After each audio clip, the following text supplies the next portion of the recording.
बिस्मिल्लाहिर्रहमानिर्रहीम। अस्सलाम वालेकुम फ्रेंड्स, आज हम सोलिस इन्वर्टर की प्रोग्रामिंग कर रहे हैं और ये हमारे पास आज की जो इन्वर्टर है वो है 15 किलोवाट 3 फेज हाइब्रिड इन्वर्टर, जिसकी प्रोग्रामिंग हम कर रहे हैं। जब हम इसमें बैटरीज कनेक्ट करते हैं और बैटरीज कनेक्ट करके जैसे ही हम इसको ऑन करेंगे तो एलसीडी जो वेरिएंट है उसकी स्क्रीन इस तरह से हमारे सामने आ जाती है।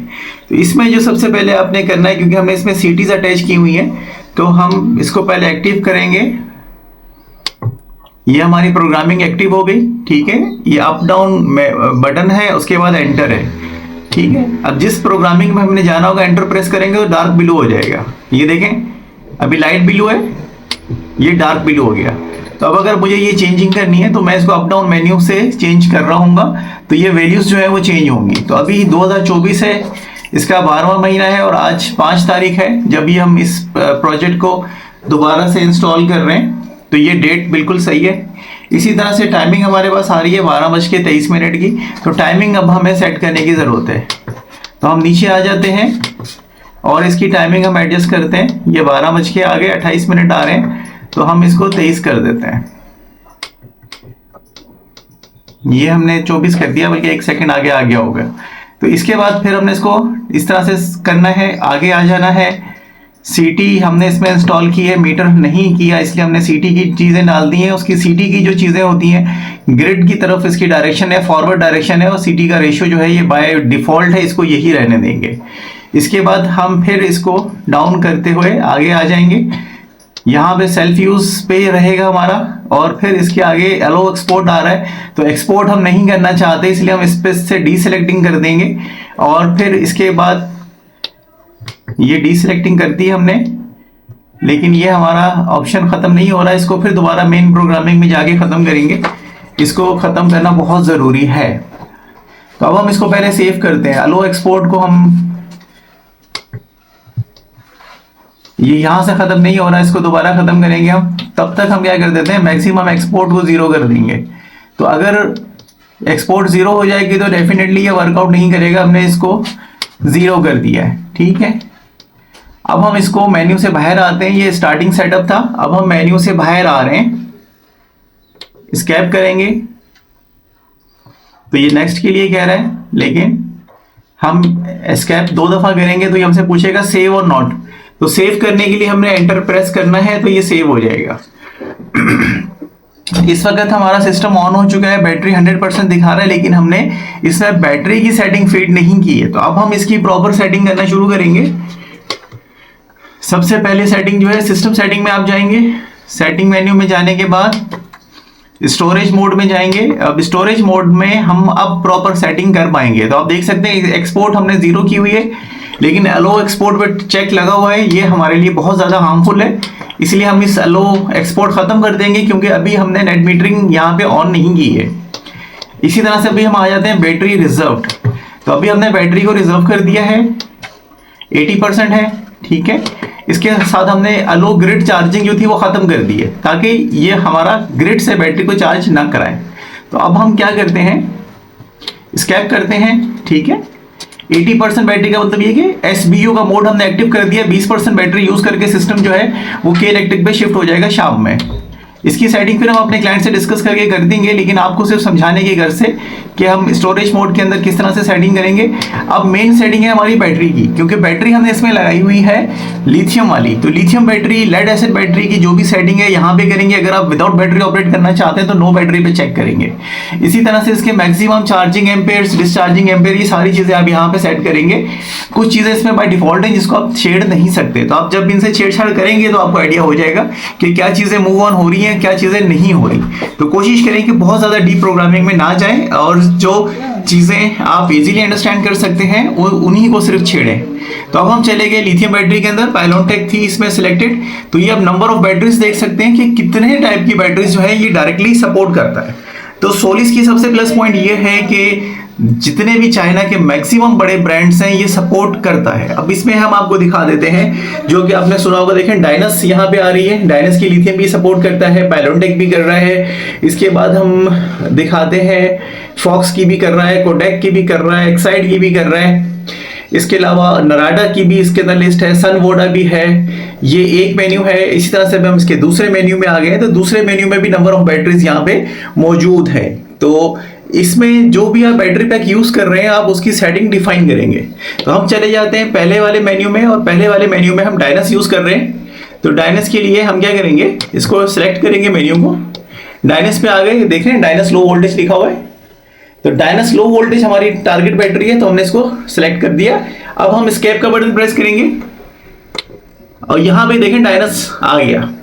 अब यहां पे डायनस आने के बाद हम इसकी चार्जिंग डिस्चार्जिंग सेट करेंगे, लेकिन उससे पहले हम चाह रहे हैं कि हमारा इन्वर्टर इस चीज को पिक कर ले।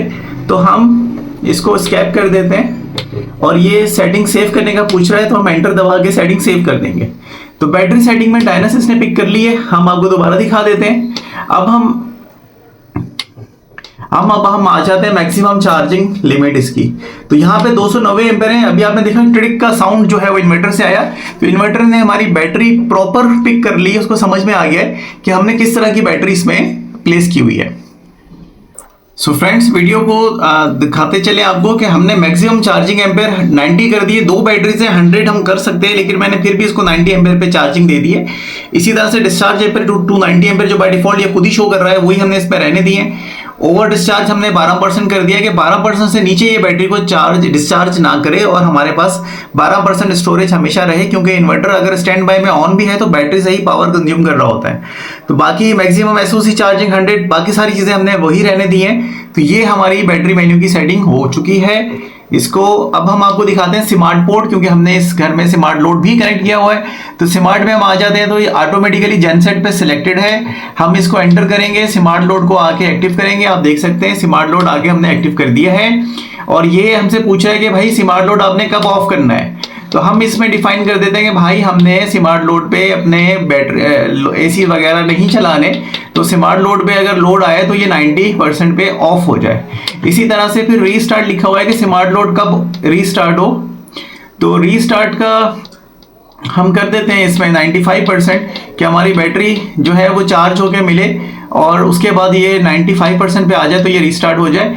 ऑन ग्रिड ऑलवेज ऑन कर देते हैं ताकि हमारे क्लाइंट को चेंज ओवर स्विचेस ना घुमाने पड़े। अगर ग्रिड चल रहा है, दिन है या रात है, तो हमारा स्मार्ट लोड ऑन रहे। तो इसी सेटिंग के साथ हम आगे जाते हैं और इसको सेव कर देते हैं। तो ये हमारी बेसिक सेटिंग्स जो है वो कंप्लीट हो गई हैं। इसी तरह से अभी दोबारा टिक की आवाज आई तो हमारा स्मार्ट लोड भी ऑन हो चुका है। ग्रिड पोर्ट के सेटिंग आप चेक कर सकते हैं। इसमें ज्यादातर कहते हैं कि ग्रिड कोड आप इसमें डिफाइन कर सकते हैं। आपको मेन्यू में चेक करवाता हूं मैं।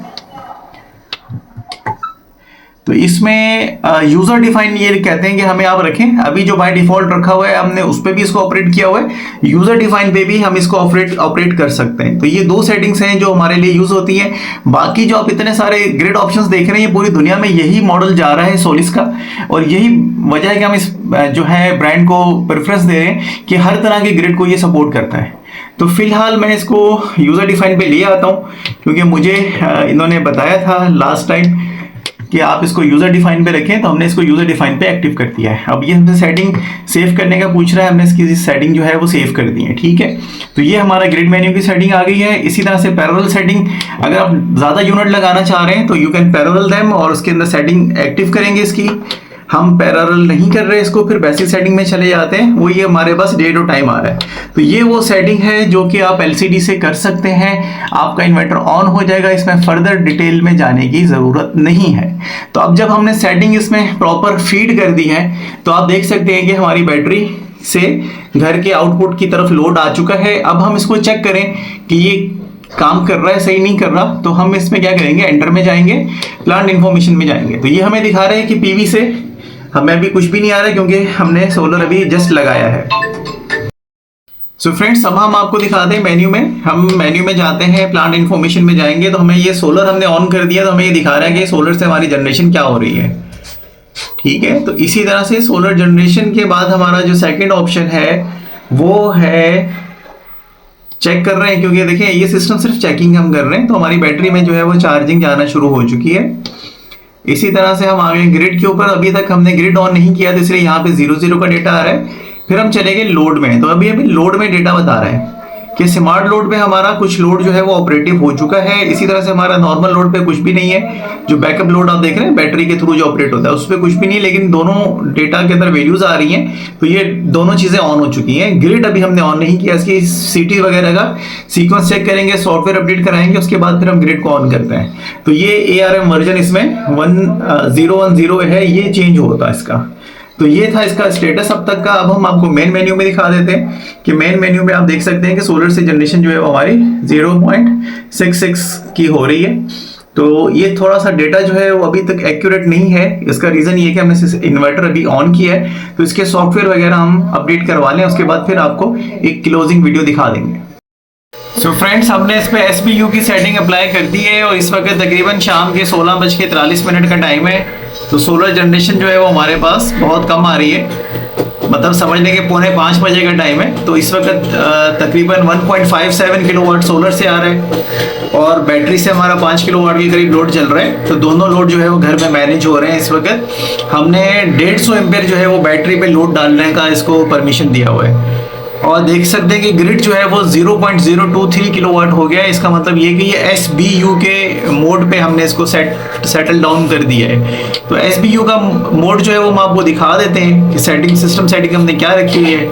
स्टोरेज मोड के अंदर हमने आपको जैसा कि पहले दिखाया था कि बैटरी रिजर्व हमने 40% कर दी है, तो 60% ये बैटरी यूज करने के बाद ऑटोमेटिकली जो है वो के इलेक्ट्रिक पे आ जाएगा। तो ये थी आज की बेसिक प्रोग्रामिंग इस इन्वर्टर को लेके। सॉफ्टवेयर आपने लाजमी अपडेट करवाना है, उसके बाद ही ये आपका सिस्टम जो है वो प्रॉपर वर्कआउट करेगा। तो हम आपको दिखा देते हैं प्लांट इन्फॉर्मेशन में जाके कि हमने इसके लेटेस्ट वर्जन जो इंस्टॉल किए हैं उसके क्या स्टेटस है। तो ये आप देख सकते हैं कि PV1 और PV2 से हमें क्या डेटा आ रहा है। ये हमारा बैटरी से जो डेटा ड्रॉ हो रहा है ये उसका था। अभी हमने क्योंकि एक्स्ट्रा लोड बंद कर दिया है तो इस वजह से ये इसका फैन ऑफ हो गया है। तो ये हमारा ग्रिड का डेटा है जो आपके सामने इस वक्त शेयर हो रहा है। इसी तरह से हम आ जाते हैं अपने इन्वर्टर के मॉड्यूल में। तो अब इसमें देखें कि DSP वर्जन जो है वो 0409 इसका हो चुका है और ARM वर्जन 0208 हो चुका है। तो ये इसके लेटेस्ट वर्जन हैं जो कि इसमें इंस्टॉल होना बहुत ज़रूरी है।